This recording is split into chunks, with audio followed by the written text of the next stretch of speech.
Hola amiguitas, mira aquí terminando de hacer mi juguito de apio con pepino, manzana, limón con su cáscara y también el pepino con su cáscara, apio. Ese licuadito yo lo hice para en la mañana. Para en la mañana para que esté bien frío, pero no tiene nada, nada. Nomás que no encontré un colador para que mires que no le queda absolutamente nada. Es que si todavía no tienes tu licuadora, llámame al 509-672-7967 para que le hagas un regalito a tu mami, a tu papi o para ti.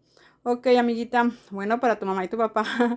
Ok, gracias. Espero tu llamada. Tenemos licuadoras disponibles. Las envío a cualquier parte de Estados Unidos. Nomás me dices a dónde quieres que te la envíe. Yo te digo cuánto te cobran y cuándo te llega. Gracias. Espero tu llamada. Bye bye.